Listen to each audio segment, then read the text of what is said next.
On today's episode of Detour, we're talking about my favorite thing. I would say I am a bona fide expert at, which is building long-lasting relationships. And how do you do it actually? So we're going to go through that. I'm going to give you some examples, and more importantly, giving you guys all some homework on what to do after this podcast.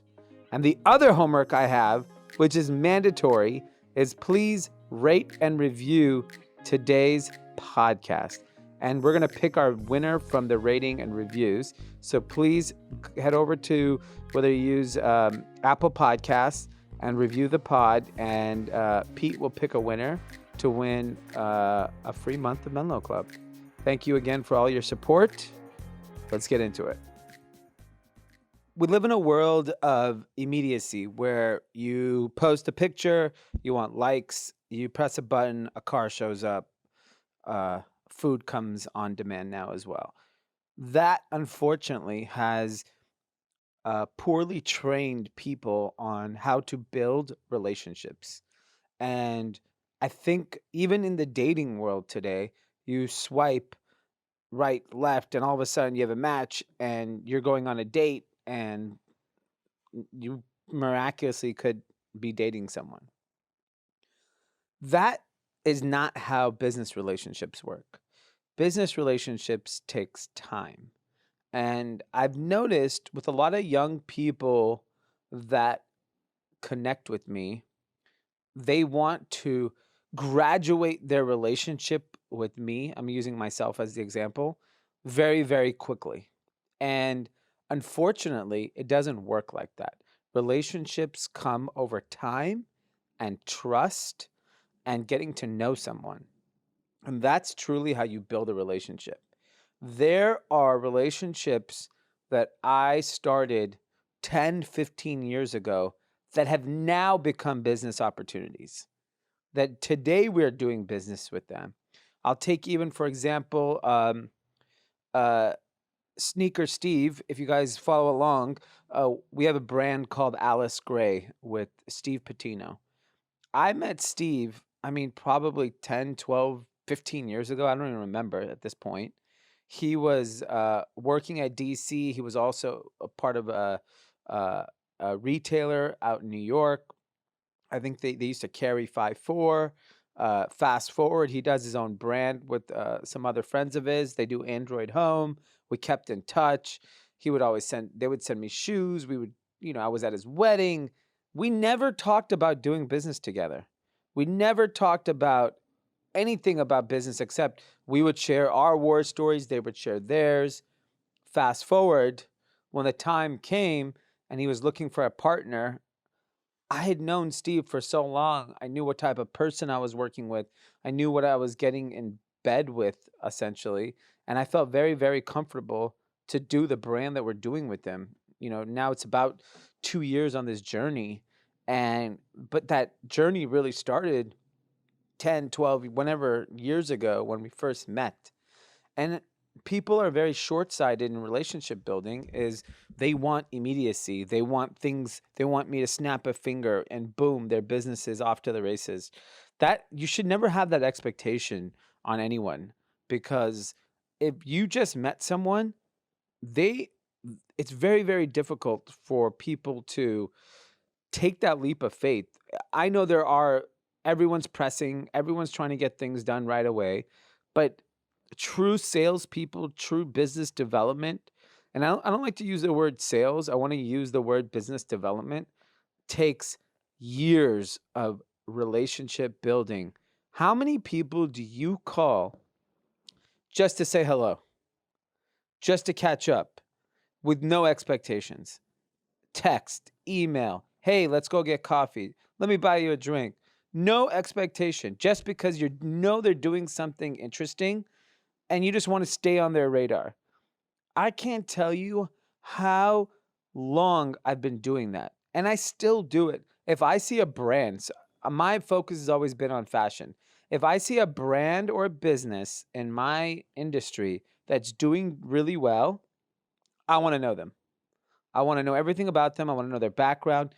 They're all the hot brands I want to know. Why not? what's the harm in knowing them? They could be the next biggest thing in the world, and maybe they'll need our help at some point. Or maybe they don't and they're just a friend, and that's fine too. But there is clout in having a very large network of people, and having people can feel that they can trust you and have a just a friendship with you and not just about business. And I'm encouraging you all to really figure out how to build your relationships, how to build your friendships in your industry, because it will become so valuable to you later on in your career, whether it's finding a new job, creating a new opportunity, finding a business partner.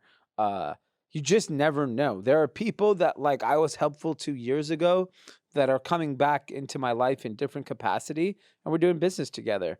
And that would only happen with ultimate patience, and something that we lack in today's society of the concept of just slow playing a relationship. If you were to go on a date, you wouldn't expect to get married in 3 months. And that's, something that takes time and trust. People date for years, they live together, then they get engaged, and then they finally get married. I don't know what the average time span from first date to actual wedding day is, but it's Pete is saying 2 years. So Pete said 2 years. Okay, so 2 years.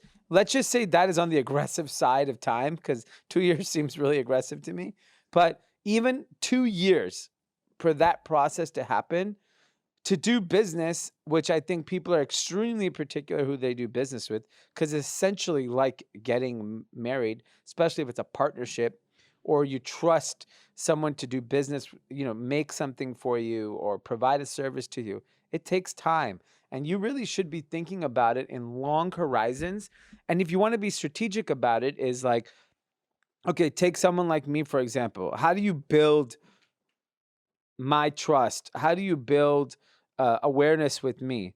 I do certain things that anyone can participate in. I have a run club, I have a podcast. Instantly, those two things are things I'm very passionate about. Very easy to get on my radar if you support those two things.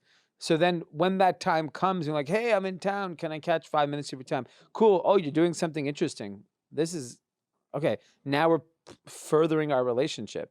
But it takes time. It would never have happened in 1 week, 1 month, 1 year even. It happens over a long period of time. And there's a lot of other instances that I feel that people like to jump the relationship too early, from like, hey, I just met you, to B, let's do business together. Or quickly, let's jump to, you know, can we do this? Or can you help me with that? Which I don't think is a problem, but it's nice to get to know someone, because then they're just not being opportunistic. If they're genuinely looking to build a relationship with you. So then you feel that comfort level of like, you know what, this person's going to be around my life for a while. So let's start working together. Let's start being helpful to each other. And I think if you slow play the relationship, you stand a better chance of it being a long lasting relationship, because you just don't know. Sure, you could squeeze the juice today and get what you want at this exact moment, but it may make you look bad. And then 5 years from now, when you really need that big favor, you may not get it because you left a bad taste in that person's mouth. So, really think about your relationship. And I would give you guys all some homework today, is to go blindly find someone that you've kind of had your eye on and try to build a relationship with them and say, there's no agenda. I want to learn more about X. Do you have some time? And it's not going to even be easy for that to happen. Most people don't have time or want to give their time. So you really need to do something to get on their radar. If you know they like to do X, if they like the Lakers, then offer them to come to a Laker game. Or if they like, craft brewery, send them some fucking beer, like whatever it is to get their attention. And I think people do a very good job with that with me. And I think that's a reason why I've been able to connect with a lot of interesting people. And I would not be where I am today if it wasn't for my relationships. Whether it's people that really kind of force themselves on in my sphere, which I appreciated, to me just casually being friends with so many people over the years and spending the time to build those relationships. You have to go to the drinks, you have to do the dinners, you have to do the outings, the concerts, the nightclubs. You got to do all that shit. If you don't do it, it's really hard to build that network. And I don't care what age you're at, if you're 18 or you're 60, everyone's doing it. Some of the oldest people I know I know someone who is a billionaire, one of the richest people in America, does 2 breakfasts every morning. 2 breakfast meetings and works out. If he can do it, we can all do it. And he doesn't need to work hard anymore. So I think take that time. Relationships are almost, especially if you're a founder, well, there's nothing more important than relationship because a relationship can make or break your business.